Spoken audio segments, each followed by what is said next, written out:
IPL 2024 సీజన్లో ఆర్సీబీకి మరో ఓటమి ఎదురైంది. లక్నో సూపర్ జైంట్స్తో మంగళవారం జరిగిన మ్యాచ్లో ఆర్సీబీ 28 పరుగుల తేడాతో ఓటమి పాలైంది. ఈ సీజన్లో మిగతా జట్లన్నీ తమ హోమ్ గ్రౌండ్స్లో విజయాలు సాధిస్తుంటే ఆర్సీబీ ముంబై ఇండియన్స్ మాత్రం ఓటమి పాలవుతున్నాయి. చిన్నస్వామి స్టేడియం వేదికగా ఆర్సీబీకి ఇది రెండో పరాజయం. పేలవ్ బౌలింగ్, చెత్త ఫీల్డింగ్తో పాటు పసలేని బ్యాటింగ్ ఆర్సీబీ ఓటమిని శాసించింది.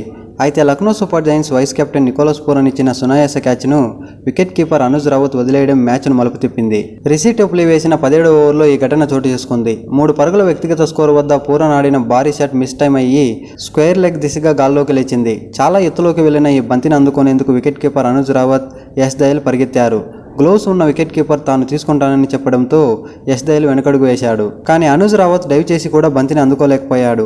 ఈ అవకాశంతో చెలరేగిన నికోలస్ పూరన్ ఆకాశమద్దుగా చెలరేగిపోయాడు. మొత్తం 5 సిక్సర్లతో 160 పరుగులకే పరిమితం కావాల్సిన లక్నోకు 183 పరుగుల లక్ష్యాన్ని అందించాడు. ఇదే మ్యాచ్కి టర్నింగ్ పాయింట్గా నిలిచింది. అనుజ్ రావత్ ఆ క్యాచ్ పట్టి ఉంటే లక్నో సాధారణ స్కోర్కే పరిమితమయ్యేది. అప్పుడు ఆర్సీబీ ఆచితూచి ఆడేది. ఇక మ్యాచ్ అనంతరం తమ ఓటమిపై స్పందించిన Faf du Plessis, de Kock, Pooran క్యాచ్లు వదిలేయడంతో పాటు లక్నో యువ పేసర్ మయాంక్ యాదవ్ సంచలన బౌలింగ్ తమ విజయ అవకాశాలను దెబ్బతీసిందని అభిప్రాయపడ్డాడు. మయాంక్ యాదవ్ అసాధారణ ప్రదర్శనతో ఆకట్టుకున్నాడు. కొత్త బౌలర్లను ఎదుర్కోవడం చాలా కష్టం, ఎందుకంటే గతంలో ఎప్పుడు అతని బౌలింగ్లో ఆడలేదు కాబట్టి కన్ఫ్యూజ్ అవ్వడం సహజమని తెలిపాడు. కానీ మయాంక్ యాదవ్ పేస్తో పాటు కట్టుదిట్టమైన బంతులతో ఇబ్బంది పెట్టాడు. లైన్ అండ్ లెంగ్త్ కంట్రోల్ చేసే విధానం, క్రమశిక్షణగా బౌలింగ్ చేయడం అద్భుతం. పేస్తో పాటు ఖచ్చితత్వంతో కూడిన అతని బంతులు ఆడటం బ్యాటర్లకు ఇబ్బందిగా మారింది. ఈ రోజు మేము మా స్థాయికి తగ్గట్లు బౌలింగ్ కూడా చేయలేదని తెలిపాడు. పవర్ ప్లేలోనే చాలా తప్పిదాలు చేశాం, సునాయాస బౌండరీలు ఇచ్చాం.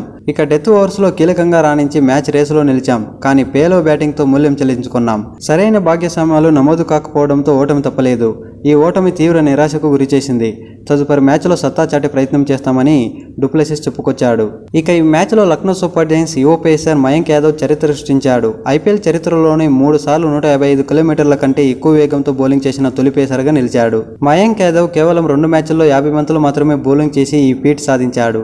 ఉమ్రాన్ మాలిక్, ఆండ్రీస్ నోకియా మాత్రమే 2 సార్లు 155 కిలోమీటర్ల కంటే ఎక్కువ వేగంతో బౌలింగ్ చేశారు. ఈ మ్యాచ్లో మయాంక్ యాదవ్ గంటకు 157 కిలోమీటర్ల వేగంతో బౌలింగ్ చేశాడు. ఇక ఐపీఎల్ చరిత్రలోనే షాన్ టైట్ వేసిన 157.7 కిలోమీటర్ల బాల్ ఫాస్టెస్ట్ బౌలింగ్గా రికార్డు నమోదైంది. ఇప్పటి వరకు ఈ రికార్డును ఎవరు బద్దలు కొట్టలేదు.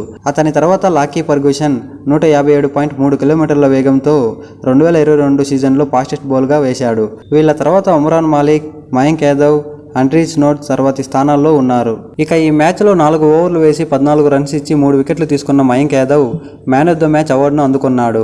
వరుసగా 2 మ్యాచ్ల్లోనూ మ్యాన్ ఆఫ్ ద మ్యాచ్ అవార్డులు అందుకున్నాడు ఈ యువ పేసర్.